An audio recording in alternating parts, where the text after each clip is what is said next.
Arrivé aux États-Unis ce mercredi 4 février 2026 pour prendre part au National Prayer Breakfast, le président de la République démocratique du Congo, Félix Tshisekedi, s'est entretenu ce jour avec les responsables de l'AUS, International Development Finance Corporation, DFC, à Washington. Cette rencontre, tenue au siège de cette institution américaine, a été qualifiée de stratégique.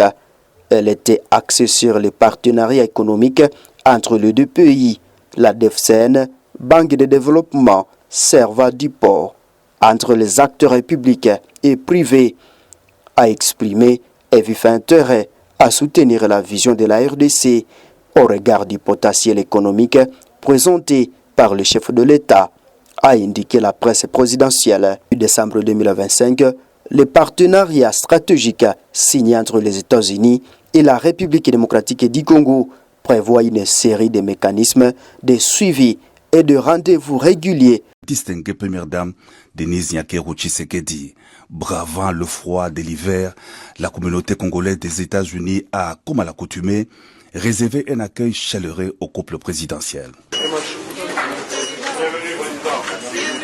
Prévu pour le 5 février 2026, le National Prayer Breakfast, la rencontre nationale de prière, se tient traditionnellement le premier jeudi de février à Washington DC, réunissant les présidents des États-Unis, les autorités américaines et les dirigeants internationaux pour un temps de prière.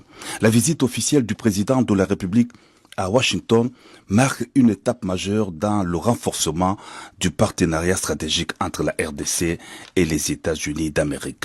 À marge du National Prayer Breakfast, le chef de l'État aura des échanges de haut niveau avec les autorités américaines, notamment les leaders du Sénat et de la Chambre des représentants. Ces rencontres visent à renforcer le dialogue politique, à consolider les soutiens bipartisans des États-Unis aux efforts de paix et à promouvoir le respect du droit international et de la souveraineté des États. C'est un événement annuel qui s'est imposé dans l'agenda mondial et qui participe au Soft Power des Émirats Arabes Unis.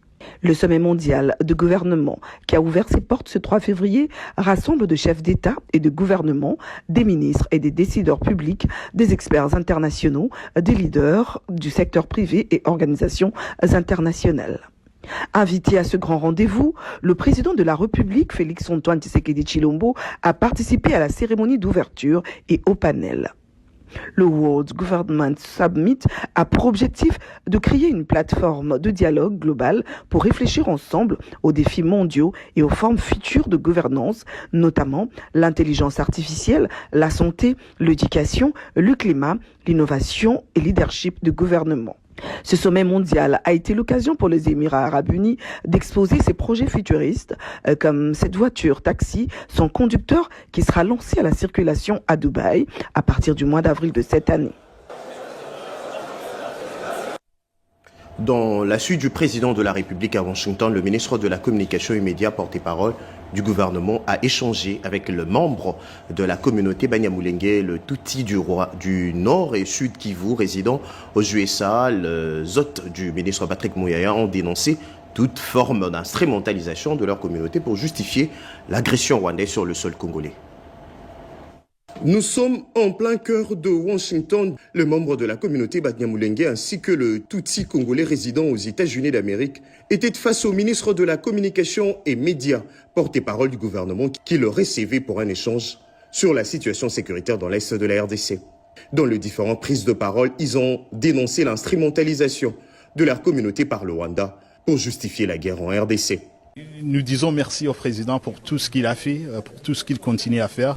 Depuis qu'il est venu au pouvoir, on a vu un changement, contrairement à ce qu'on dit aux réseaux sociaux, que notre communauté est affectée négativement. Deux canaux de communication officiels méritent d'être établis pour mettre sur la même longueur d'onde, a souligné Maître Émile Mugizi, président de la mutualité de Banyamulenge aux USA. J'ai fait appel à tous ces gens-là qui sont partis avec les Rwandais, de rentrer dans leurs biens, de rentrer à Uvira, d'aller éduquer leurs enfants à Uvira, parce que leurs enfants ont quitté l'école. Nous avons proposé à notre gouvernement de faire un canal d'information entre la masse populaire au bas, et puis vers les hauts qui est le gouvernement. Tout en expliquant les efforts déployés par le gouvernement congolais pour le retour de la paix dans l'est du pays, Patrick Mouyaya Katimbo a souligné que ce genre d'initiative va se poursuivre.